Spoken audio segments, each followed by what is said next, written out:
वचनामृत क्रमांक 11 मुनि समागम। जे सिद्धांतो पवित्र सिद्धांतो जैन धर्मना ते राजा चंद्रसिंह पोताना मनमा विचारी रह्यो छे।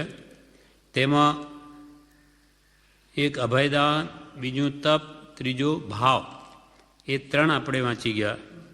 हवे चौथुं ब्रह्मचर्य। ब्रह्मचर्य अहो ब्रह्मचर्य संबंधीनो एनो सिद्धांत पण क्या ओछो छे। अहो ब्रह्मचर्य संबंधीनो एनो सिद्धांत पण क्या ओछो छे। सगळा महाविकारोमां काम विकार ए अग्रेसर छे। एने दमन करवो ए महादुर्घट छे। एने दहन करवाथी फल पण महा शांतिकारक होय। एमां अतिशयोक्ति सी कशीए नहीं। दुस्साध्य विषय ने साध्य करवो ए दुर्घट छे। तो आ सिद्धांत पण एनो केवो उपदेशजनक छे। आमां एम एणे विचार्युं राजाए के हो आ जैन धर्मना सिद्धांत में आ ब्रह्मचर्य संबंधीनो पण एनो सिद्धांत क्या ओछो छे। केम के पात्र विना वस्तु न रहे। पात्रे आत्मिक ज्ञान पात्र थवा सेवो सदा ब्रह्मचर्य मतिमान। योग्यता सम्यक दर्शनी योग्यता प्राप्त करवा माटे हे मतिमान, हे बुद्धिमान हो, तमे ब्रह्मचर्यनु हमेशा पालन करो। अहो ब्रह्मचर्य संबंधीनो एनो सिद्धांत पण क्या ओछो छे। सगळा महाविकारोमां काम विकार ए अग्रेसर छे। सर्व विकारोमां काम विकार ए आगळ पड़तुं स्थान धरावे छे। जेम के 5 इंद्रियोमां जीवाइंद्री वश करवी दुर्लभ छे। 3 गुप्ती में मन गुप्ती वचन मन वचन ने काय गुप्ती में मनोगुप्ती मन गुप्ती ए वश करवी दुर्लभ छे। तेम पंच महाव्रत में चौथुं महाव्रत ब्रह्मचर्य व्रत पाळवुं दुष्कर छे। एटले सगळा महाविकारों में काम विकार अग्रेसर छे। केम के अनादिकालथी स्पर्श इंद्रियनो विषय एनी साथे लागेलो ज छे। कोई काळे एनाथी छूटो पड्यो नथी। माटे ए विकार जीतवामां एने मुश्केली पड़े छे। एटले अहींया कह्युं के सगळा महाविकारोमां काम विकार ए अग्रेसर छे।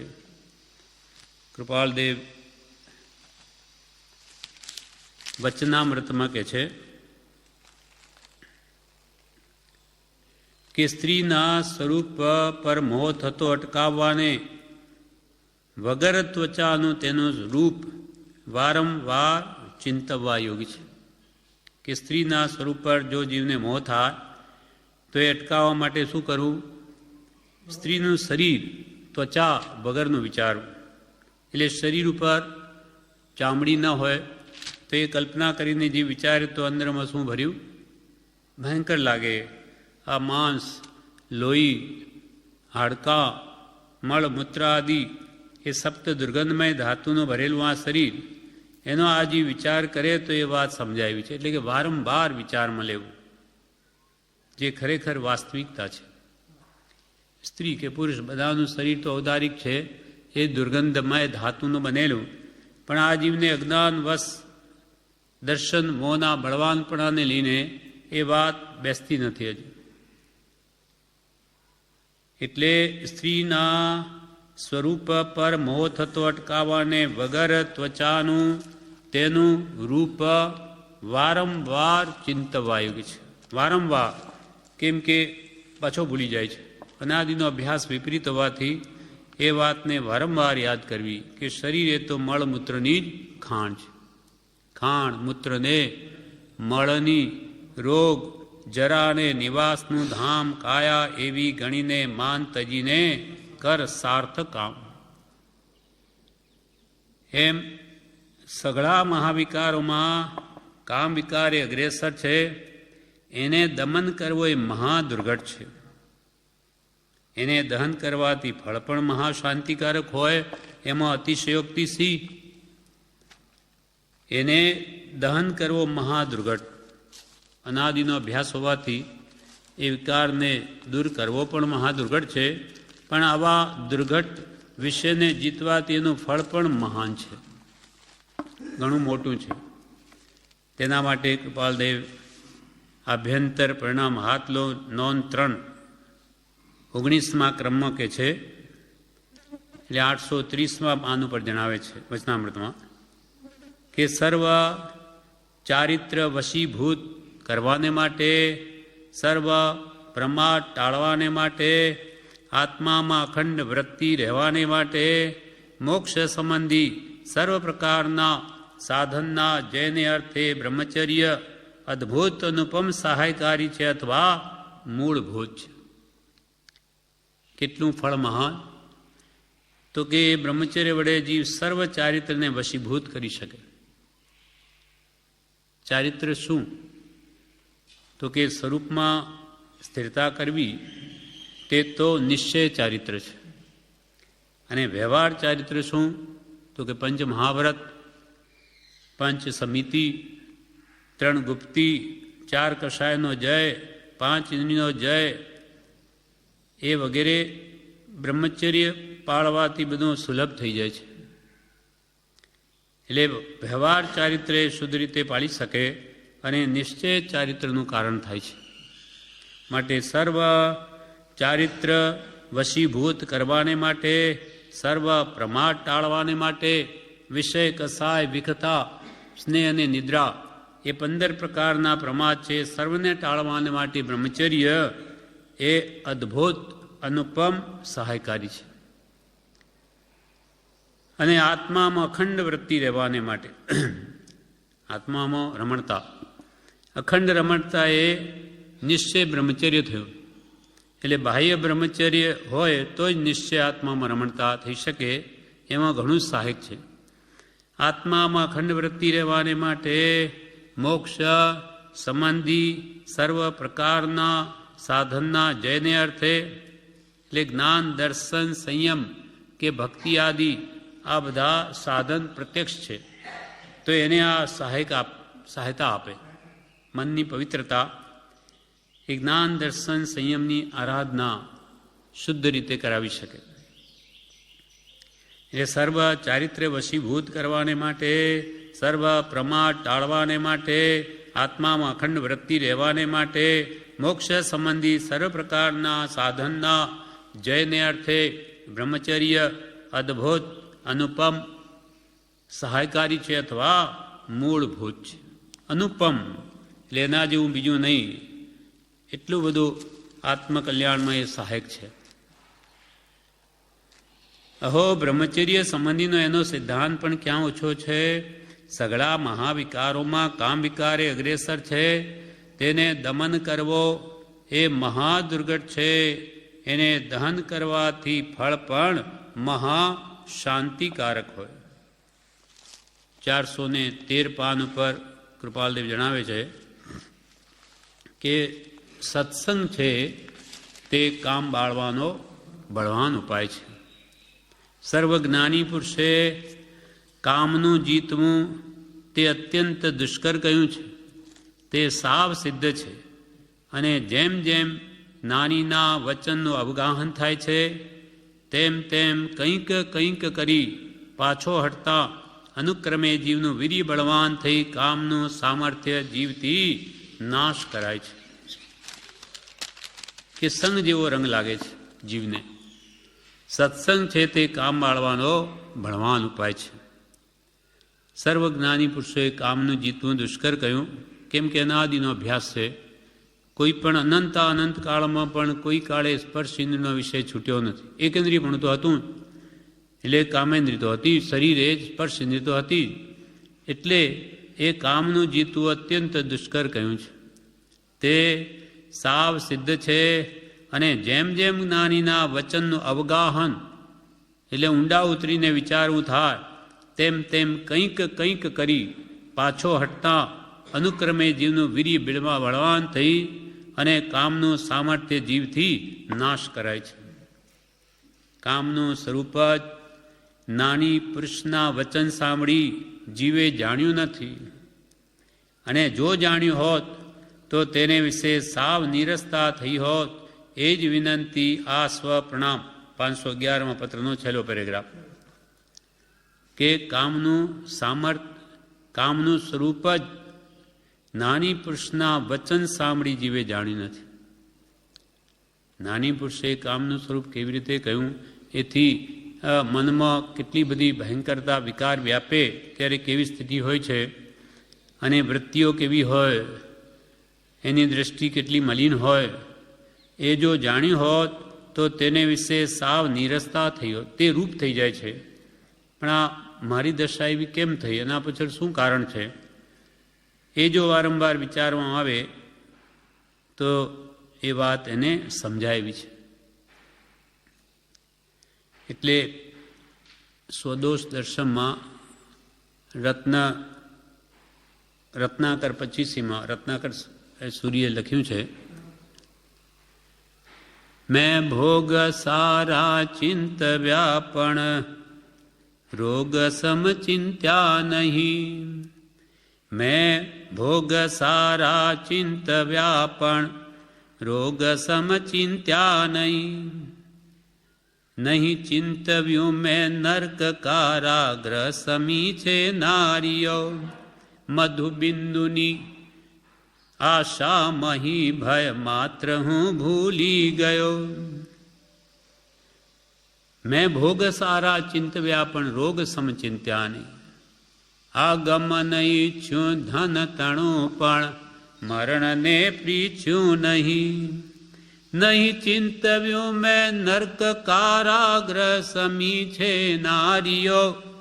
મધુબિંદુની આશા મહી ભય માત્ર હું ભૂલી ગયો. 5 ઇન્દ્રના વિષયોમાં આસક્તિ હોય એટલે ધનની જરૂર પડે. એટલે ધન નહીં ચિંતવ્યું મેં ભોગ સારા પણ ભોગે રોગ ભયમ, એનું મને ભાન જ ન રહ્યું. આગમન ઈચ્છ્યું ધન તણું પણ મરણને પ્રીચ્યું નહીં. ભોગાદિ માટે ધન મેળવવામાં આખું જીવન વ્યતીત કર્યું, પણ આ તો મરણ આવવાનું છે એનો ખ્યાલ જ રહ્યો નહીં. અને નહીં ચિંતવ્યું મેં નર્ક કારાગ્રહ સમી છે નારીઓ. પુરુષ માટે સ્ત્રી, સ્ત્રી માટે પુરુષ. કોઈ કૃપાલદેવ કહ્યું કે સ્ત્રીમાં દોષ નથી, પણ આમાં જે આપણી વિકાર દ્રષ્ટિ છે મોહને લઈને, તેને લઈને આ કે છે. બાકી સ્ત્રી આત્મા, પુરુષે આત્મા. પણ એના પ્રત્યેનો રાગ હટાવવા માટે કહ્યું કે મેં ચિંતવ્યું નહીં કે આ નર્ક કારાગ્રહ સમી છે નારીઓ. એમ નર્કમાં લઈ જનારી, મને મોહ કરાવવાની, ફસાવનારી છે, એનો મેં કોઈ દિવસ ચિંતવ્યું જ નહીં. એવું મોહમાં જ ફસાયેલો રહ્યો. જેમ મધુબિંદુની આશામય ભય માત્ર હું ભૂલી ગયો. મધુબિંદુ આ ઝાડ નીચે કરેલો આપણે ઉત્સવમાં.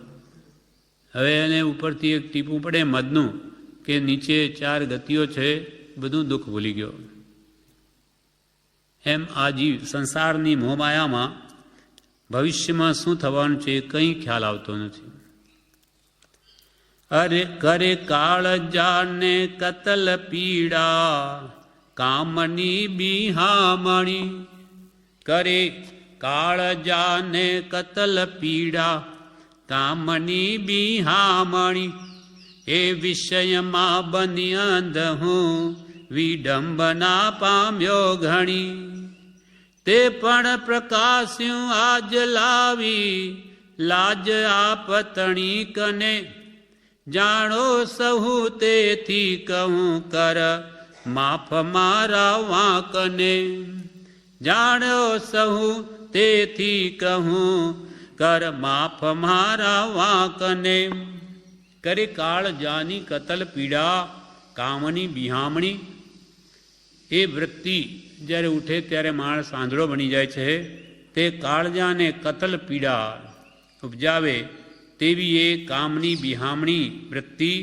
એ વિષયમાં બની અંધ હું વિડંબના પામ્યો ઘણી. તો પણ તે પણ પ્રકાશ્યું આજ લાવી લાજ આપ તણીકને.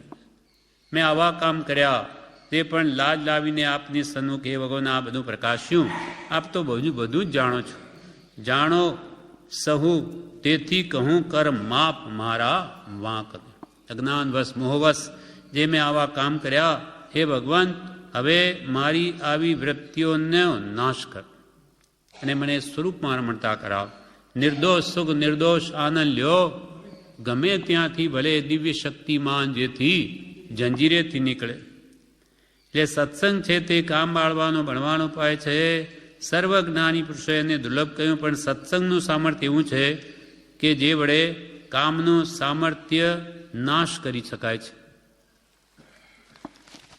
એટલે બ્રહ્મચર્યા કરવી, અંતરંગ બ્રહ્મચર્ય મેળવવા માટે બાહ્ય બ્રહ્મચર્યની પણ અત્યંત આવશ્યકતા છે. એટલે ભલે અનાદિના અભ્યાસથી એ કામ દમન કરવો મહાદુર્ગઢ છે, અને દહન કરવાથી તેનું ફળ પણ મહાશાંતિકારક હોય. એમાં અતિશયોક્તિથી જે કામ દુર્લભ હોય તે થઈ જાય તો એનાથી લાભ પણ વિશેષ છે. એટલે કૃપાલ યોગ્યતા માટે બ્રહ્મચર્ય એ મોટું સાધન છે અને આ સત્સંગ એ મોટું વિઘ્ન છે. તો એનું ફળ મહાશાંતિકારક હોય. એમાં અતિશયોક્તિથી કશીએ નહીં. ભવ તેનો લવ પછી રહે તત્વચને ભાઈ. જે નવવાડ વિશુદ્ધથી ધરે શિયળ સુખદાય, ભવ તેનો લવ પછી રહે તત્વવચન એ ભાઈ. જે નવવાડ વિશુદ્ધથી એનું પાલન કરે તો એનો પછી ભવ એટલે સંસાર અલ્પ માત્ર રહે. એટલે એનું ફળ પણ મહાશાંતિકારક હોય, શાશ્વત મોક્ષ સુખને તે પામે. એમાં અતિશયોક્તિથી કશીએ નહીં. દુસ્સાધ્ય વિષયને સાધ્ય કરવો એ દુર્ઘટ છે. તો આ સિદ્ધાંત પણ એનો કેવો ઉપદેશજનક છે. દુઃસાધ્ય દુઃખે કરીને જે સાધી શકાય એવા વિષયને સાધ્ય કરવો એ દુર્ઘટ તો છે જ, પણ એનું ફળ પણ અદ્ભુત છે. જેમ સુદર્શન શેઠ એ અભયારાણી પ્રસન્ન થવા છતાં પણ અડગ રહ્યા તો ફળ શું આવ્યું? ભલેને સૂડીની શિક્ષા કરી રાજાએ, પણ સૂડી સિંહાસન બની ગઈ અને પોતે ઉત્તમ ગતિ પામીને મોક્ષને પામશે. તો આવા મહાત્માઓ જે દ્રઢતાપૂર્વક એનું પાલન કરે છે એ જરૂર સતને પામે છે. એના વિશે ફરી કૃપાલ દેવે કહ્યું 186માં પાન ઉપર,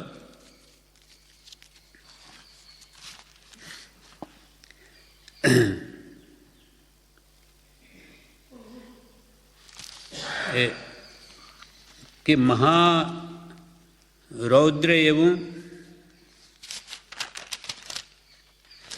એ શું છે 60મા ક્રમાંકમાં સંયતિ ધર્મ કૃપાલદે લખે છે,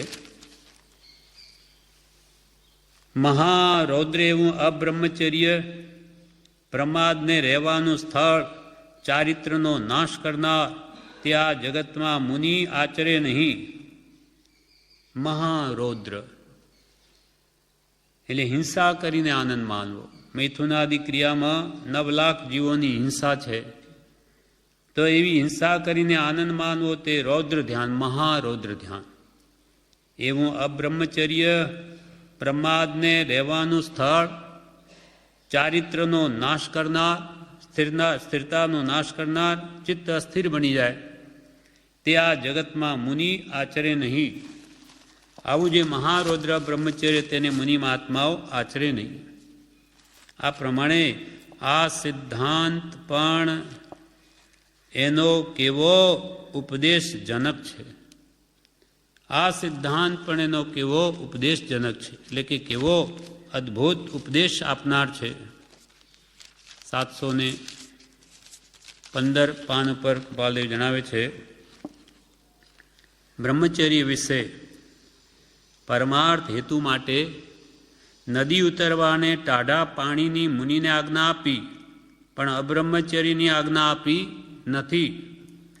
ને તેને માટે કહ્યું છે કે અલ્પ આહાર કરજે, ઉપવાસ કરજે, એકાંતર કરજે, છેવટે ઝેર ખાઈને મરજે, પણ બ્રહ્મચર્ય ભાંગીશ નહીં. કૃપાલદેવે કહ્યું ઉપદેશ છાયામાં કે પરમાર્થ હેતુ માની અને મુનિને ટાઢા પાણી નદી ઉતરવાની આજ્ઞા આપી દીધી. માનો કે ચોમાસું કંઈ સ્થિરતા કરી હોય કંઈ ગામમાં અને ચારે બાજુ નદી હોય, જઈ ન શકે, નદીઓ ઉતરે નહીં પાણી, તોય કે નહીં તો ત્યાંથી જા, પાણી ભલે ટાઢા પાડીને કોઈ દિવસ મુનિ અડે નહીં, છતાં એમાં પણ તું ચાલીને જા, પણ અહીંયાથી જાઓ, નહીં તો એ સંગ પ્રસંગ એ વળી મોહ વધારી દેશે. એટલે એના માટે ટાઢા પાણીની પણ મુનિને નદી ઉતરવાની ટાઢા પાણીની મુનિને આજ્ઞા આપી, પણ અબ્રહ્મચર્યની આજ્ઞા આપી નથી. એ તો કે નહીં રહેવાય, નહીં પાળી શકાય, તો તેને માટે કહ્યું કે અલ્પ આહાર કરજે, આહારને ઘટાડજે, તેથી વિકાર ઘટશે. ઉપવાસ કરજે, એકાંતર કરજે, અને છેવટે ઝેર ખાઈને મરજે, પણ લીધેલું બ્રહ્મચર્ય ભાંગીશ નહીં. એટલે કેટલું મહાત્મ્ય એના પ્રત્યે કેમ કહ્યું કે એમ કે એના વડે લાભ પણ અદ્ભુત છે. ભવ તેનો લવ પછી રહે, લવ માત્ર સંસાર રહે. જો નવવાડ વિશુદ્ધિ પાલન કરે તો એટલું મોટું ફળ આવે, શીઘ્ર મુક્તિનો એ ભાગી થાય. એમ ચોથું બ્રહ્મચર્ય સંબંધી એણે વિચારણા કરી રાજાએ. હવે પાંચમો સિદ્ધાંત સંસાર ત્યાગ એ સંબંધી વિચારે છે. સાધુ થવાનો એનો ઉપદેશ કેટલાક વ્યર્થ ગણે છે, પરંતુ એ તેમની કેવળ મૂર્ખતા છે. તેઓ એવો મત દર્શાવે છે કે ત્યારે સ્ત્રી પુરુષનું જોડું ઉત્પન્ન થવાની શી અગત્ય હતી, પરંતુ એ એમની ભ્રમણા છે. સાધુ થવાનો ઉપદેશ કેટલાકે જે વ્યર્થ છે, આ પણ કૃપાલ કે એમની કેવળ મૂર્ખતા છે, સમજતા નથી. એટલે એવો મત દર્શાવે કે પછી આ સ્ત્રી પુરુષનું જોડું શું કામ ઉત્પન્ન કર્યું? હા ના, યુગલાની માટે નહીં, કે ત્યારે સ્ત્રી પુરુષનું જોડું ઉત્પન્ન થવાની શી અગત્ય હતી, કે સ્ત્રી પુરુષના જોડલા શું કામ કોણે ઊભા કર્યા, અને એ પ્રત્યે આકર્ષણ કેમ, આસક્તિ કેમ, અને પછી એને દીક્ષા જ લઈ લેવી, તો પછી ઉત્પન્ન શા માટે કર્યા? એમ કેટલાક મૂર્ખ લોકો આવો અભિપ્રાય ધરાવે છે, પરંતુ એમની ભ્રમણા છે. આખી સૃષ્ટિ કંઈ મોક્ષે જવાની નથી, આખી સૃષ્ટિ કંઈ મોક્ષે જવાની નથી. આવું જૈનનું એક વચન મેં સાંભળ્યું હતું, તે પ્રમાણે થોડા જ મોક્ષવાસી થઈ શકે એવું મારી ટૂંક નજરમાં આવે છે. કે ભાઈ બધા જ દીક્ષા લઈ લે તો પછી આ સ્ત્રી પુરુષ રહેશે શું, આ સંસાર કેવી રીતે ચાલશે?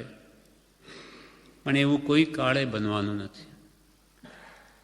કેટલા માણસો છે, અબજો માણસો છે, તો એમાં આરાધના કરનાર કેટલા? એ બધા જ કરી શકે, અને એ સિવાય તો મનુષ્ય બીજા કેટલા જીવો, અનંત જીવો છે, તો એ બધા કંઈ મોક્ષે જતા રહે, કોઈ કાળે બને નહીં. એમ આખી સૃષ્ટિ કંઈ મોક્ષે જવાની નથી. આવું એક વચન મેં જૈનનું સાંભળ્યું હતું, તે પ્રમાણે થોડા જ મોક્ષવાસી થઈ શકે એવું મારી ટૂંક નજરમાં આવે છે. ત્યારે સંસાર પણ થોડા જ ત્યાગી શકે છે, મોક્ષ થોડા જ પામી શકે તો સંસાર પણ થોડા જ ત્યાગી શકે. એ ક્યાં છાનું છે? સંસાર ત્યાગ કર્યા વિના મુક્તિ ક્યાંથી હોય? સંસાર ત્યાગ કર્યા વિના મુક્તિ ક્યાંથી હોય? સ્ત્રીના શૃંગારમાં લુબ્ધ થઈ જવાથી કેટલા બધા વિષયમાં લુબ્ધાઈ જવું પડે છે. સંતાન ઉત્પન્ન થાય છે, તેમને પાળવા, પોષવા અને મોટા કરવા પડે છે, મારું તારું કરવું પડે છે. ઉદર ભરણાદિ માટે તરખડતી વ્યાપાર આદિમાં કપટ વેતરવા પડે છે. મનુષ્યોને ઠગવા અને 16 પંજા 82 અને 2 મૂક્યા છૂટના આવા પ્રપંચો લગાવવા પડે છે. અરે એવી તો અનેક જંજાલોમાં જોડાવું પડે છે. ત્યારે એવા પ્રપંચમાંથી તે મુક્તિ સાધ્ય કોણ કરી શકવાનો હતો? અને જન્મ જરા મરણના દુઃખો ક્યાંથી ટાળવાનો હતો? પ્રપંચમાં રહેવું એ જ બંધન છે. માટે એ ઉપદેશ પણ એનો મહાન મંગળદાયક છે. સંસારનો ત્યાગ કરો, એવું જે ભગવાન તીર્થંકરોએ કહ્યું તે ઉપદેશ પણ એનો કેટલો ભવ્ય છે. એટલે કે કેટલાક સાધુ થવાનો ઉપદેશ વ્યર્થ કે પણ સાધુ થયા પછી શીઘ્ર મુક્તિને મેળવી શકે છે. એટલે ભગવંતે ઉપદેશ આપ્યો છે તે યોગ્ય જ છે. અને આખી સૃષ્ટિ એવી રીતે કોઈ કે જાણે મોક્ષે જતી રહેશે તો પણ એ કોઈ કાળે બનવાનું નથી. એમ સંસાર ત્યાગ કર્યા વિના મોક્ષ નથી. અને સંસારમાં રહી સ્ત્રીના શૃંગારમાં લુબ્ધ થઈ બધા વિષયોમાં લુબ્ધાઈને રહેવું એ રીતે તો કોઈ કાળે મુક્તિ ન મળે. અને આમ વિષયોમાં આસક્તિ કરવાથી પછી કષાય ભાવો થાય, એટલે કષાયને લઈને સંસાર થાય, એટલે એ ચાર ગતિરૂપ સંસારની ઘટમાળ ચાલ્યા જ કરે. અને પછી વિષયો ભોગવવા માટે ઘર સંસાર માંડે, એટલે સંતાન આદિની ઉત્પત્તિ થાય. એટલે પછી તેમને પાળવા, પોષવા, મોટા કરવા પડે. અને આ મારું ને આ તારું એવું કરવું પડે. પેટ ભરવા માટે તરખડતી એટલે ભાંજગડવાળી કે પંચાતવાળી એવી વેપાર આદિમાં કપટ વેતરવા પડે. મનુષ્યોને ઠગવા 16 પંજા 82 અને 2 મૂક્યા છૂટના લાવો 80. 16 પંજા 80 જ થાય. કોઈ કે 16 પંજા 85, 2 મૂક્યા છૂટના લાવો 83. એમ ઉડતા 85 બતાવીને ઉપરથી 2 છૂટના મૂક્યા લાવો 83. આવા પણ લોકો હશે એટલે કહ્યું છે.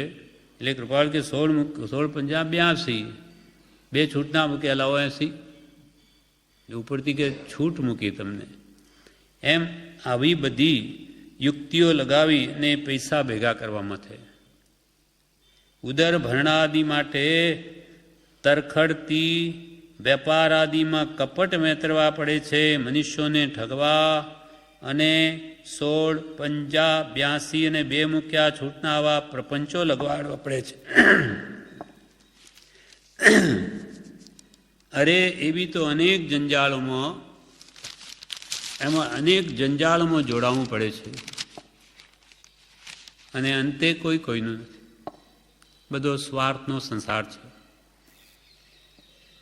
આ જીવ માતા પિતા એમ જાણે કે આ છોકરો મારી સેવા કરશે, એવા સ્વાર્થને લઈને એના પ્રત્યે પ્રીતિ હોય છે. પુત્રને કે પિતા મને જે માગે આપે એના પ્રત્યે એનો મોહ હોય. એટલે પરસ્પર સ્વાર્થ હોવાથી એકબીજા પ્રત્યે આસક્તિ મોહ ચાલ્યો આવે. જાણે કે મને ઈચ્છે છે, બહુ પેલો જાણે મને. પણ એ બધું સ્વાર્થનું છે. સ્વાર્થ હણાઈ ગયો કે કોઈનું નથી. એક ભાનુકુમાર હતા.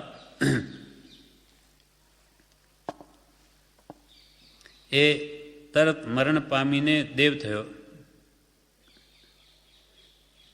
એ શેઠ પુત્ર હતો. હવે એકાએક પુત્ર મરી ગયો, એ તો દેવ થઈ ગયો. અહીંયા મળદું પડ્યું છે એટલે બધા છાતી ફાટ વિલાપ કરે છે. એટલે ત્યાંથી આવ્યો તરત જ પોણો કલાકમાં ત્યાં તો નવજવાન 16 વર્ષનો થઈ અને શૈયામાંથી બેઠો થઈ જાય. ઉત્પાદ શૈયા હોય છે ત્યાં. એટલે એને ઉપયોગ મૂક્યો હતો કે હું ત્યાંથી આવ્યો છું અને જે મારા પૂર્વના માતા પિતા એ વિલાપ કરે છે એટલે ત્યાં આવ્યો. કે તમે શું કામ રડો છો? તો કે અમારો આ પુત્ર મરી ગયો છે. તો કે તમારો પુત્ર? આ જુજુ એનું શરીર તો આ રહ્યું અને એમાં જે આ જીવ હતો એ જીવ આ હું છું. અને હું હવે દેવલોક પામ્યો છું, દેવતા થયો છું. એટલે એનો આત્મા તમે કહો છો તો હું આ રહ્યો, અને શરીર પ્રત્યે તમને રાગ હોય તો આ રહ્યું. તો કે ના, એટલે કે તું દેવ થયો એથી પણ અમને આનંદ નથી. અમને આનંદ ક્યારે થાય કે પાછું આ તારું દેવપણું મૂકી આ શરીરમાં આવ અને અમારો પુત્ર થઈને રહે, અમારી સેવા કર, તો અમને ગમે. એટલે પુત્ર સુખી થઈ ગયો, મનુષ્ય કરતાં દેવતાનું સુખ પામ્યો, પણ એ અમારે શું કામનું? તો તું ગમે એટલો થઈ ગયો, એટલે અમારે એ નહીં જોઈએ, અમારે તો તું આ કર, આમાં આવ, હવે સેવા કર તો અમને ગમે. એમ મહાપુરુષો કે સ્વાર્થ છે, સ્વાર્થ હણાઈ ગયો તેનું રડવું છે. બાકી સ્વાર્થ ન હોય તો કોઈ કોઈને રડતું નથી. બધા પાડોશીઓ મરે છે, બધા પોતાનો સ્વાર્થ એમાં દેખાતો નથી, એટલે કંઈ એને અંદરમાં દુઃખ નથી થતું. એમ આખું જગત માત્ર સ્વાર્થને લઈને છે. એટલે અહીંયા કહેવું છે કે આવો સ્વાર્થમય સંસાર હોવા છતાં એકબીજાને માટે આખું જીવન અર્પણ કરી દે અને અંતે મરીને દુર્ગતિએ જાય. પાછા એ સાથે આવે નહીં કે દુર્ગતિમાંથી બચાવે નહીં. આવા માયા કપટ કરી, પૈસો ભેગો કરી દીકરાઓને આપીને પોતે મરી જાય. દીકરાઓ પણ એટલું બધું ધન આપ્યું તો આ મારા પિતાએ આ બધું કર્યું, એટલે સુંદર ફોટો કરાવી, હાર પહેરાવીને રાખી મૂકે મોટો.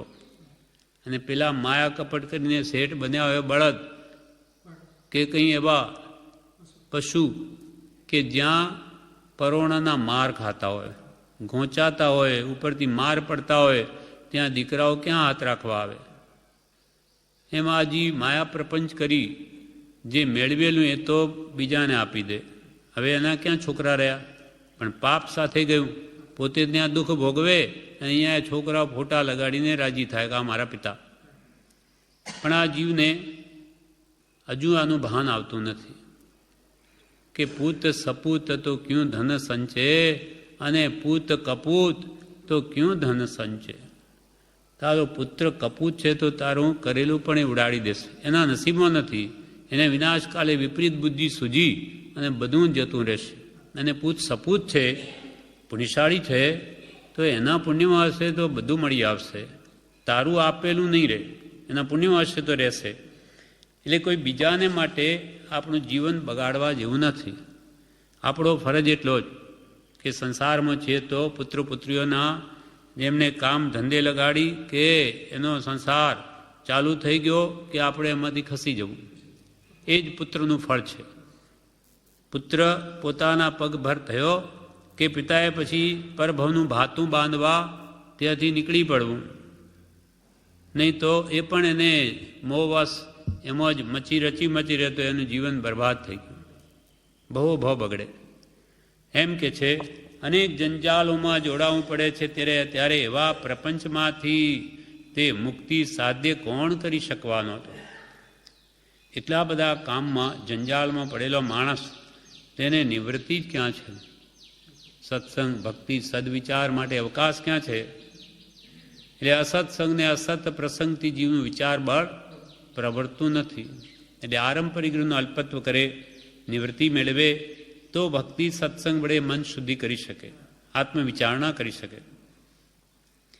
ત્યારે એવા પ્રપંચમાંથી તે મુક્તિ સાધ્ય કોણ કરી શકવાનો હતો? અને જન્મ જરા મરણના દુઃખો ક્યાંથી ટાળવાનો હતો? સમય જ નથી. આવા આત્મવિચાર કર, વિચાર તો પામ ઔષધ વિચાર ધ્યાન, પણ સદવિચાર કરવા માટે એને સમય જ નથી. કેમ કે એટલા બધા કામો સંસારના આ કાળમાં વિશેષ વધી ગયા છે કે એનાથી માણસ ઊંચો જ નથી આવતો. એવી અનાવશ્યક એવી ભૌતિક વસ્તુઓની ભરમાર એટલી બધી વધી ગઈ કે દેખાદેખી બધા જ ભેગું કરે અને એમાં સુખ માનીને એમાં જ મચ્યો રહે. અને જન્મ જરા મરણના દુઃખો જે અનંતકાલથી ભોગવે છે તે ક્યાંથી ટાળવાનો? પ્રપંચમાં પડ્યા છે. પ્રપંચમાં રહેવું એ જ બંધન છે. પ્રપંચમાં રહેવું એ જ બંધન છે. માટે એ ઉપદેશ પણ એનો મહાન મંગલદાયક છે કે આ બધો પ્રપંચ છે, અવર પ્રપંચ તે ખોટો, જે આત્માને મલિન કરે એવો પ્રપંચ બધો જ કર્મ બંધાવનાર છે. એટલે નિવૃત્તિને શ્રેષ્ઠ ત્યારે જ કહી કે આત્માર્થે હોય તો. આત્માના લક્ષ્ય નિવૃત્તિ ન હોય તો એ શું કરે?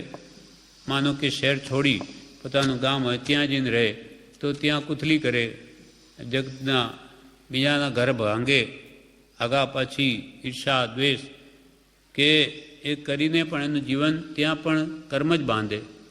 સત્સંગના અર્થે નિવૃત્તિ લઈ ને આવા સ્થાનોમાં રહીને આત્મહિત કરે તો જ યોગ્ય છે. નહીં તો ઓલામાં ચૂલામાં નિવૃત્તિ મેળવીને ત્યાં વધારે કર્મ બાંધે. વાત એની એ છે, કંઈ લાભ થયો નહીં વિશે.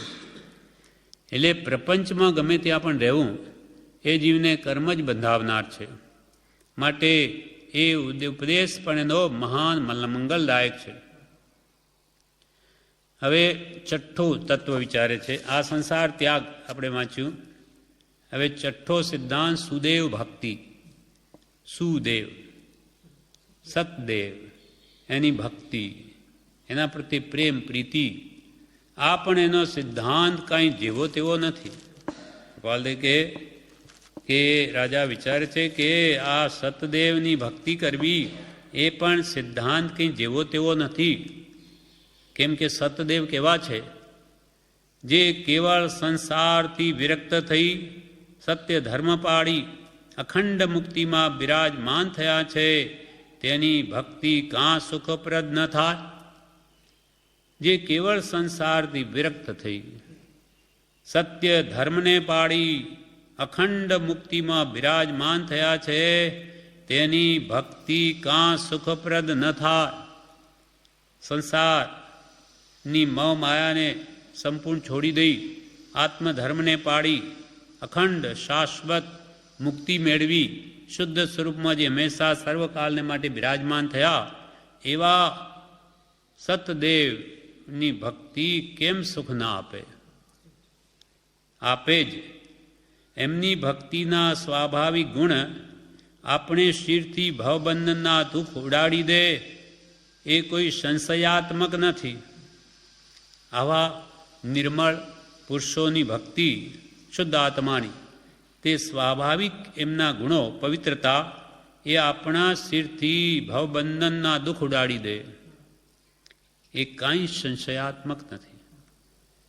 આવા પવિત્ર પુરુષો પ્રત્યે પ્રીતિ એ આપણા અનેક દુઃખોને નાશ કરનાર છે. એ અખંડ પરમાત્માઓ કંઈ રાગ કે દ્વેષવાળા નથી કે આપણને કંઈ ફળ આપે. એ તો એની ભક્તિથી સહેજે ફળ મળે છે.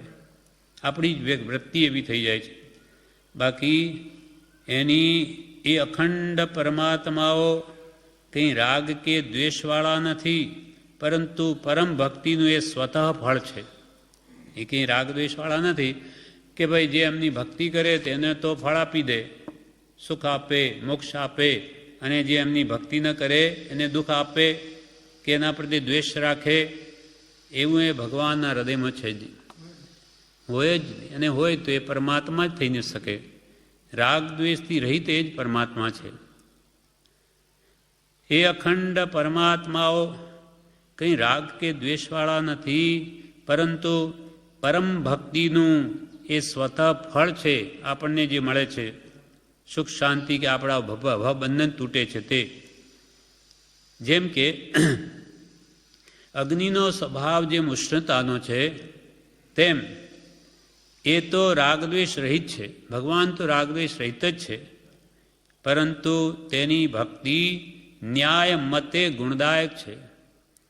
તેની ભક્તિ ન્યાય મતે ગુણદાયક છે. બાકી તો જે ભગવાન જન્મ જરા તથા મરણના દુઃખમાં ડૂબકા માર્યા કરે તે શું તારી શકે?